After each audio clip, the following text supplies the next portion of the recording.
ترتيبية بين مالي وأيضا منتخب بوركينا فاسو. إذا المباراة الختامية المنتخب السنغالي إذا أبان عن إمكانيات كبيرة منذ بداية الدورة، وهو في اعتقادي وفي اعتقاد المتتبعين أنه المرشح الأول للظفر بهذه الكأس.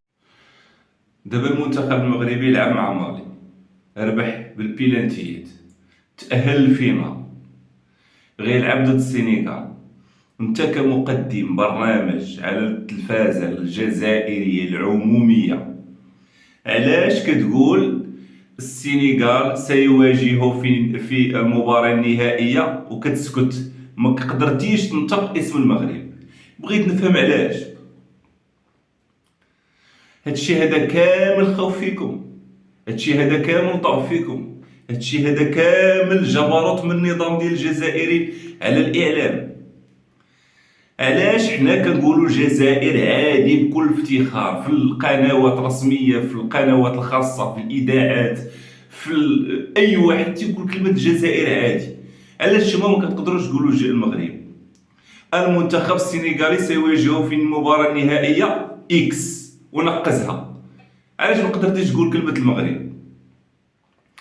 حنا راه الملك ديال البلاد، الملك اعلى سلطه في المغرب، وفي الخطاب ديالو السامي، في الخطاب ديال العرش امام المغاربه كاملين وامام القنوات الرسميه والغير رسميه والوطنيه والدوليه، قال الجزائر هي بلد شقيق، ودعا المغاربه انهم يحبوا الجزائر وتكون بيناتهم الاخوه وما يكونش بيناتهم الصراع، وقال بلي حنا ما عندنا حتى مشكل مع الجزائريين. هذا الملك اصاحبي، الملك اعلى ما كاين في البلاد اصاحبي. الملك راه في الجزائر راه تحلم بها اصاحبي.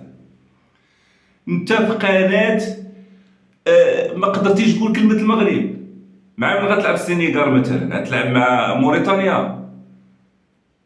هاد الجبروت ديال النظام الجزائري انا مبغيتش تفهم لي. الجزائريين خصهم بغيت تفهموني واحد القضيه ديال علاش ما تقدرش تقول السنغال سيواجه المنتخب المغربي. ياك المغرب ربح، ياك ولا غيلعب في الفينال.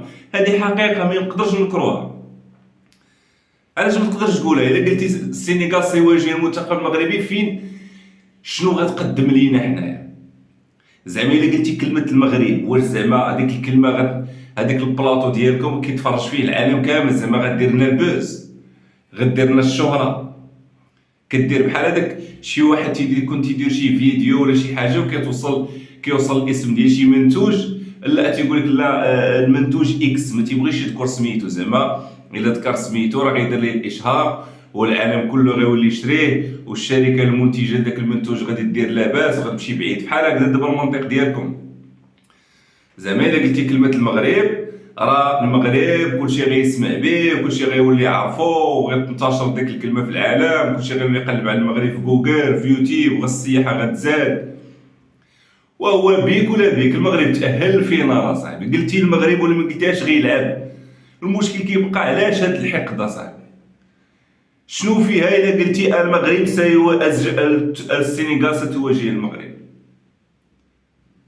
هذا الدليل، هذا الفيديو اللي غتشوفوا دابا هو اكبر دليل لان الاعلام الجزائري كيتحكم فيه النظام. تقول المغرب داك العام اللي فات على ما اظن، واحد المدير ديال القناه سمح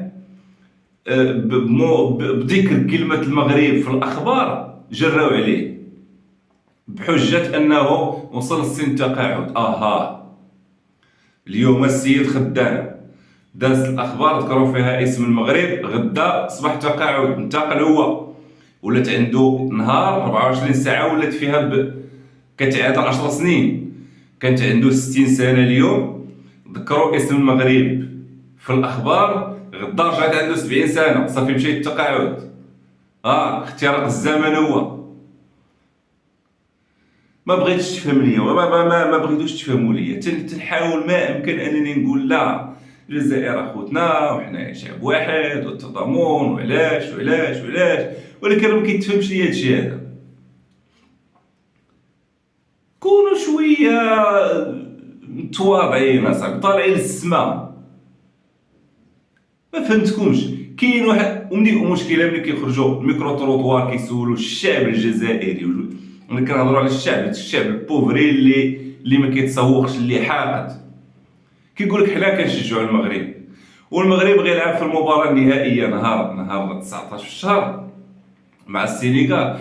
انا متاكد واخا الجمهور الجزائري يبغي يدخل للتيران يشجع ويتفرج في الفينال ويشجع المغرب، ما غنخليهش النظام الجزائري انه يدخل.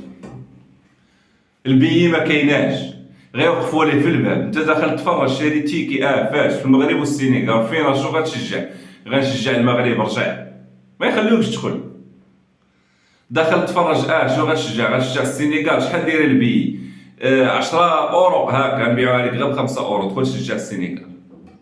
ولا يقدروا يبقاو يدقوا عليك في الدار، السلام عليكم ماك واحد البي سير تدخل تشجع السينغال ضد المغرب. مع العلم ان الفريق الجزائري ملي جا ديك النهار لعب مع الجيش الملكي في الرباط، المغاربه تعاملوا بواحد الرقي في شكل. كاين اللي استقبلوا الجمهور الجزائري، المغاربه استقبلوهم في ديورهم. انا كنشوف الجمهور الجزائري خرج للرباط كيدير فيديوهات، كيدير لايف وسط قلب العاصمه ديال المغرب، والبوليس كيحميه والشعب كيدعمو وكيشجعو. هادشي راه الحماق، راه مبغيتوش تفهموا ليا. والسلام عليكم.